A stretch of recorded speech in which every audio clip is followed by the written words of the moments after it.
ហើយក៏សូមខន្តីអភ័យទោសដល់ខ្ញុំបាទផងបើសិនជាមានពាក្យសម្ដីណាដែលមិនសមរម្យឬក៏មិនច្បាស់កន្លែងណាមួយក៏សូមខន្តីដល់ខ្ញុំបាទផងតោះចូលសាច់រឿងទាំងអស់គ្នាបងប្អូនសាច់រឿងមួយនេះនិយាយពីមេក្មេកនិងកូនប្រសាបងប្អូនបងប្រុសរាគឺគាត់បាននិយាយថាខ្លួនគាត់និងប្រពន្ធរបស់គាត់បានស្រឡាញ់គ្នារយៈពេល5-6 ឆ្នាំទៅហើយបងប្រុសរាហ្នឹងគឺគាត់បានឲ្យឪពុកម្ដាយរបស់គាត់ទៅចូលស្ដីដណ្ដឹងប្រពន្ធរបស់គាត់ដល់ពេលហើយចឹងទៅឪពុកម្ដាយខាងស្រីហ្នឹងគឺមិនពេញចិត្តនឹងបងរាទេហើយម្ដាយខាងស្រីបានពោលពាក្យឲ្យបងរាថាជាមនុស្សគ្មានកំណើតការងារក៏គ្មានធ្វើដើរទៅលេងមុខរបរស្អីក៏មិនពិតប្រាកដដែរបងប្អូនតើឲ្យរំពឹងអីទៅថ្ងៃមុខហើយបងប្រុសរានឹងប្រពន្ធរបស់គាត់គឺពួកគាត់ទាំងពីរនាក់មិនបានដាច់ទំនាក់ទំនងជាមួយគ្នាដែរគឺពួកគាត់នៅស្រឡាញ់គ្នាដូចមុនចឹងបងប្អូនទោះបីម្ដាយខាងស្រីមិនពេញចិត្តនឹងបងរាក៏ដោយក៏ពួកគាត់មិនព្រមបែកគ្នាដែរហើយឪពុកម្ដាយនិងបងប្អូនក៏មិនពេញចិត្តនឹងបងប្រុសរាដែរតែងតែស្ដីបន្ទោសនឹងថាឲ្យប្រពន្ធរបស់គាត់ថាជប់ឲ្យតាកតងជាមួយនឹងបងប្រុសរាចឹងទៅហើយប្រពន្ធរបស់បងរាហ្នឹងគឺគាត់មិនព្រមស្ដាប់ឪពុកម្ដាយនិងបងប្អូនគាត់ដែរដល់ពេលហើយចឹងទៅប្រពន្ធរបស់បងរាហ្នឹងគាត់អត់ទ្រាំនឹងការស្ដីបន្ទោសពីខាងឪពុកម្ដាយនិងបងប្អូនរបស់ខ្លួនផងនោះក៏សម្រេចចិត្តចាកចេញពីផ្ទះទៅរស់នៅជាមួយនឹងបងប្រុសរាចឹងទៅហើយនៅមុនពេលដែលប្រពន្ធរបស់បងរាចាកចេញពីផ្ទះគឺគាត់បានគិតទុករួចហើយថា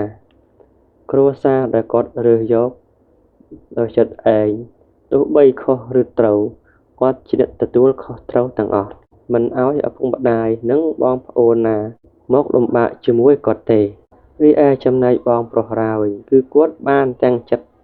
ជាមួយប្រពន្ធរបស់គាត់ថាទោះបីប្តីប្រពន្ធមិនបានរៀបការពេញមុខពេញមាត់សាច់ញាតិក៏ដោយគាត់នឹងមើលថែឲ្យដូចគ្រួសារគេចឹងដល់ពេលហើយចឹងទៅបងប្រុសរានិងប្រពន្ធរបស់គាត់បានរស់នៅជាមួយគ្នាបានចាប់ដៃគ្នាជាប្តីប្រពន្ធហើយនឹងប្រឹងប្រែងរកស៊ីរហូតដល់ពួកគាត់ទាំងពីរនាក់នឹងមានកូនជាមួយគ្នាជាចំណងដៃនៃគ្រួសាររបស់គាត់ទាំងពីរនាក់ហើយនៅថ្ងៃមួយបងប្រុសរាគាត់បានទទួលដំណឹងថាម្ដាយក្មេករបស់គាត់នឹងមានការនឹករលឹកដល់កូនស្រីរបស់គាត់ជាខ្លាំងហើយបងប្រុសរាគឺគាត់បាននាំប្រពន្ធកូនរបស់គាត់មកលេងខាងម្ដាយក្មេកដល់ពេលមកលេងចឹងទៅស្រាប់តែម្ដាយខាងស្រីនឹងឃើញកូននឹងចៅមកលេងគឺគាត់គឺក្នុងចិត្តគាត់ត្រេកអរមែនតើបងប្អូនតែគាត់បានលាក់នៅអារម្មណ៍របស់គាត់មិនឲ្យកូនស្រីរបស់គាត់ដឹងទេហើយម្ដាយខាងស្រីក៏បាននិយាយជាមួយកូនស្រីនឹងរបស់គាត់នឹងកូនប្រសាចុងមាត់ចុងកចឹងទៅតែនៅក្នុងចិត្តគាត់បានរសាយអស់ទៅហើយនៅរឿងរ៉ាវដែលកន្លងហួសចំពោះកូនស្រីគាត់ព្រោះថាគាត់បានឃើញស្នាមញញឹមចៅរបស់គាត់គួរឲ្យស្រឡាញ់ទៅលេបទៅហើយដល់ពេលយូរទៅអារម្មណ៍ដែលស្អប់កូនប្រសាប្រែមកជាស្រឡាញ់កូនប្រសាខ្លាំងជាងកូនបង្កើតរបស់គាត់ហើយកូនបង្កើតបាននិយាយលេងជាមួយ